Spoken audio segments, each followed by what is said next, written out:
Olá, meninos terceirando, tudo bem? Hoje eu quero corrigir com vocês e comentar a atividade de geografia. Eu vou falar da leitura e das questões das páginas 106. Então vamos lá.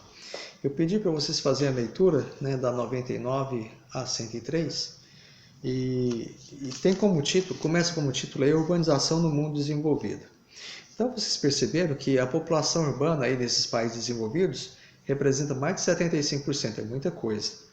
Inclusive tem um fenômeno presente que chamamos de terceirização da economia. Então, primeiro setor, segundo terceiro setor e terceiro setor. Primeiro setor, agricultura, segundo setor, indústria, terceiro setor, bens e serviços, comércio.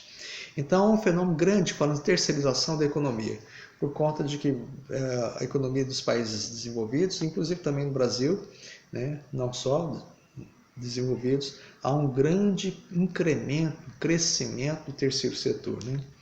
Bem, isso gera problemas urbanos em áreas com maior densidade demográfica. Inclusive, há um fenômeno chamado de suburbanização. O que é isso? A população mais rica, ela se distancia dos centros de concentração de pessoas, populacional e industrial, e vai para o interior. Isso é importante como a desconcentração de atividades econômicas dos países. Que leva mas também proporciona outra coisa, a criação de manchas urbanas. O que é isso, a criação de manchas urbanas? É caracterizado pela presença de metrópoles e de diversas cidades, centros, que passam a ter um crescimento muito rápido. E esse crescimento dessas metrópoles e o aumento da população forma grandes centros urbanos, por isso falamos manchas urbanas. E alguns, como Boston ou Washington, nos Estados Unidos, a criação de megalópolis, que são grandes, nos Estados Unidos temos 3 grandes megalópolis, que são imensos aglomerados urbanos, com 2 ou mais metrópoles juntas, portanto, Boston e Washington, e há um grande comércio de serviço, indústria, bens e serviços, indústrias também. Então, do desenvolvimento urbano, ocorreu a suburbanização, as famílias mais ricas vão fugindo ali do intenso convívio industrial, comércio, vão procurar um lugar mais para suas moradias, mais afastado dos centros urbanos, mas isso também começou a se desenvolver nesses subúrbios, nesse afastamento do centro, e começou a criar as chamadas manchas urbanas, e das manchas urbanas temos aumento cada vez maior da população e as megalópolis. Ok. A urbanização no mundo subdesenvolvido ou em desenvolvimento. Usa-se mais a expressão em desenvolvimento do que subdesenvolvido hoje em dia. Bem, foi um pouco diferente dos países desenvolvidos. A partir do século XX, o aumento da população urbana foi muito maior do que dos países desenvolvidos. Foi muito rápido a saída do campo para a cidade. Então houve uma migração, ou chamado também em algumas literaturas, chamado de êxodo rural. Por que aconteceu a saída do campo para a cidade? Houve a mecanização no campo. Então a máquina toma o lugar dessas pessoas. E o incremento dos 2 setores, secundário e terciário, necessitando de trabalhadores das indústrias nas cidades, e também o comércio, bens e serviços, que é o setor terciário. Outra questão importante do êxodo rural nos países em desenvolvimento foi que a estrutura fundiária, ou seja, a estrutura das fazendas, é muito concentradora e nas terras férteis e grandes terras nas mãos de pessoas mais ricas, e contribuiu, portanto, para a saída das pessoas mais pobres, para buscando uma melhor nível de vida, melhor qualidade de vida, ou até mesmo estudos para seus filhos nas cidades. A ida para essas pessoas da cidade possibilitou emprego, maiores empregos, ter empregos, condições de vida para trabalhar nas metrópoles. E a metrópole proporciona justamente isso porque necessita para a indústria. E esse processo da vinda das pessoas para as metrópoles ficou chamado de metropolização. O que é isso, metropolização? é a urbanização muito rápida e concentrada em metrópoles, né?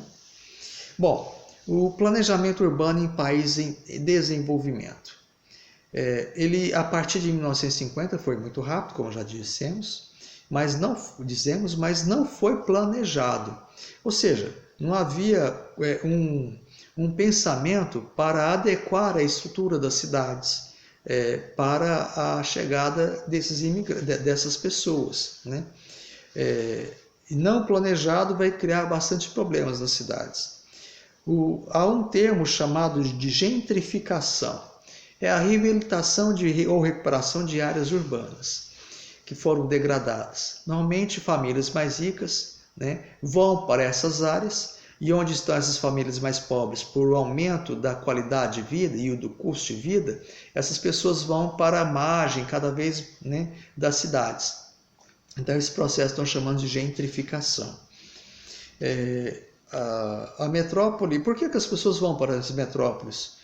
Porque ela é um centro de empregos, né? Vão lá para buscar emprego, mas ela não é oportunidade para todos, né? E nem todos os espaços públicos servem para atender esses habitantes. Lembra do termo que eu falei, gentrificação. Muitos são excluídos de serviços, até da dignidade de acesso a certos bens públicos. Nas áreas onde aconteceu a gentrificação, né, há uma praça pública, há bem formado, bem detalhado, mas não nos subúrbios, mas não nas periferias, né? Então, às vezes, não está para todos. Não é garantida a cidadania para todos, né? Vamos lá, então, na página 106, nas questões. A1. Diferencie, em linhas gerais, a urbanização ocorrida nos países desenvolvidos. Vamos lá. Desenvolvidos. E em desenvolvimento, sim. Desenvolvidos. Foi do campo para a cidade, atendendo o setor secundário e o terciário, como já disse, né?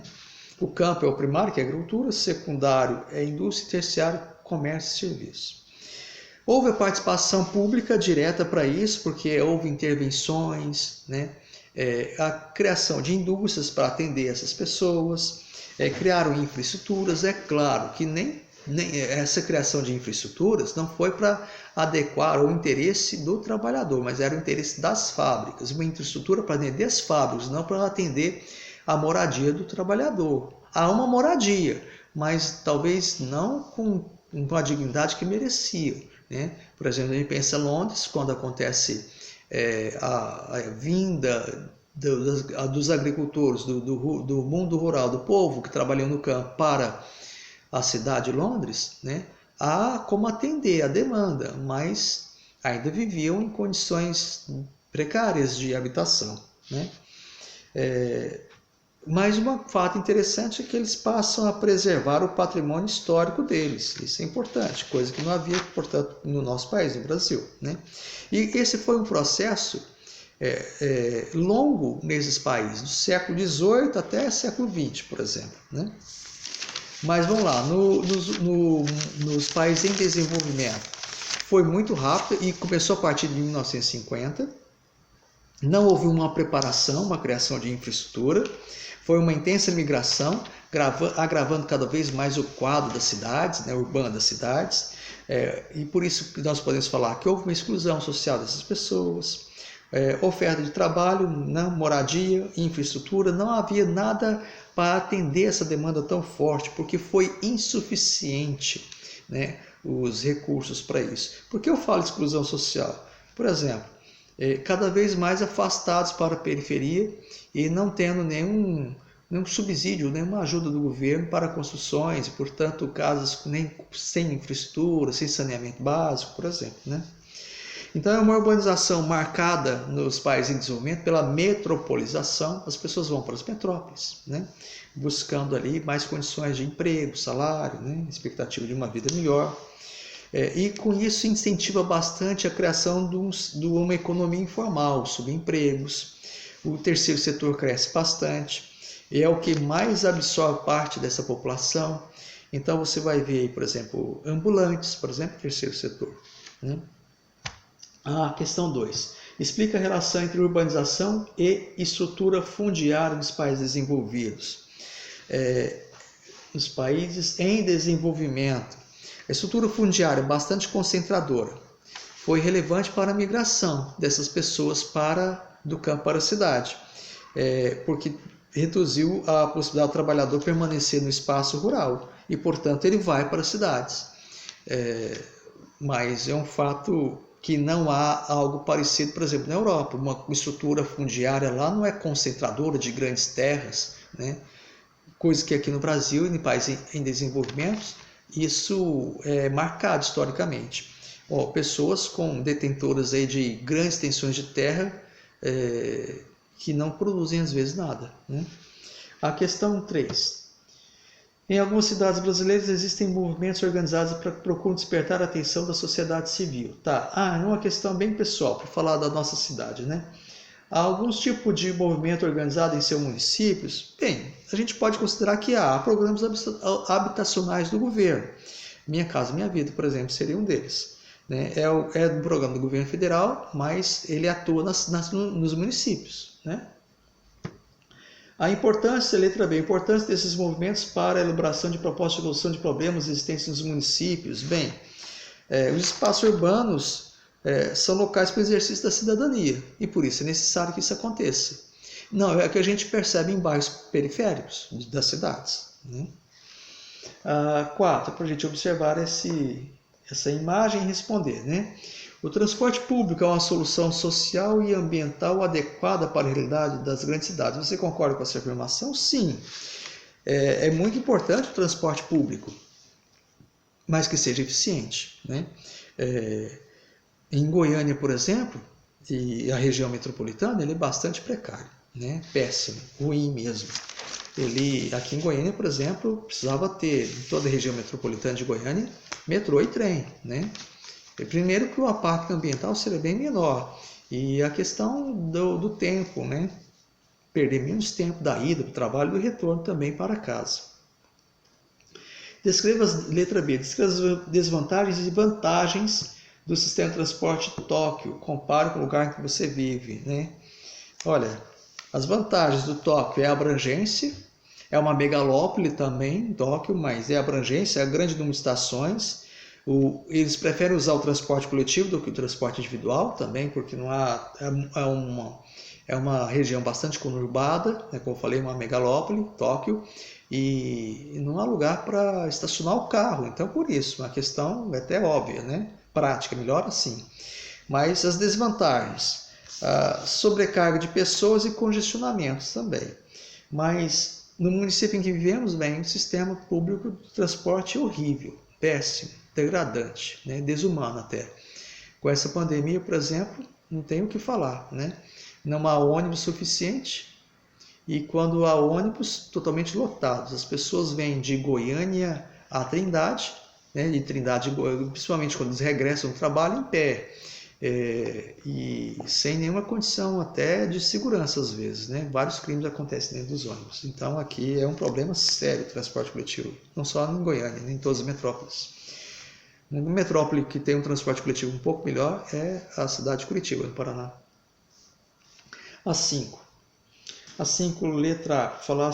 Tem um texto e você vai responder letra A. As metrópoles e grandes cidades estão repletas de contradições de acordo com o texto. Que contradições são essas?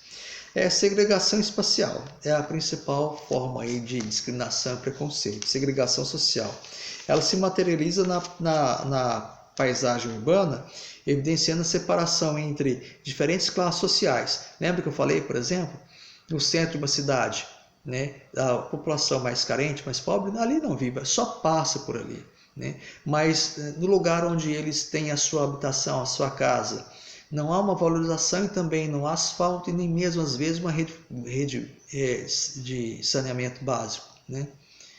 Não há praças para atender a população, para o convívio, para a sociedade, para a socialização. Então, e quando há, são mal estruturadas, né? Degradadas. Beleza? Letra B. Como você considera as contradições do espaço urbano do seu município? Muito, né? Inclusive com muita violência em setores mais afastados de Trindade, né? Há até uma certa discriminação, por exemplo, com o Cerrado, né? por conta das dificuldades que a população que ali vive, porque da marginalização, a violência e tudo mais, né? Vamos aí na única questão do Enem dessa página. Embora haja dados comuns que dão unidade ao fenômeno da urbanização da Ásia e na América Latina, os impactos são distintos em cada continente, sim. Então aqui é para a gente marcar, comparar a organização econômica das regiões citadas e falar que aspecto é esse. A alternativa correta é a letra C, demográfico, em função da localização dos maiores aglomerações urbanas e continuidade do fluxo campo-cidade. Olha só, nos países em desenvolvimento, a urbanização foi um processo tardio, como a gente já falou. Começa em 1950 e ele é muito rápido, muito intenso. As pessoas, os governos não fazem adequações para atender a forte demanda, a procura das pessoas para as metrópoles, né? Então, apresentando aí, e é claro, cada região, cada país vai ter suas particularidades, mas em grande parte podemos colocar como idênticas essas questões. Teve um intenso êxodo rural e que resultou num processo rápido de metropolização. Por isso a letra C. Tá joia? Ok, meninos, obrigado, até a próxima.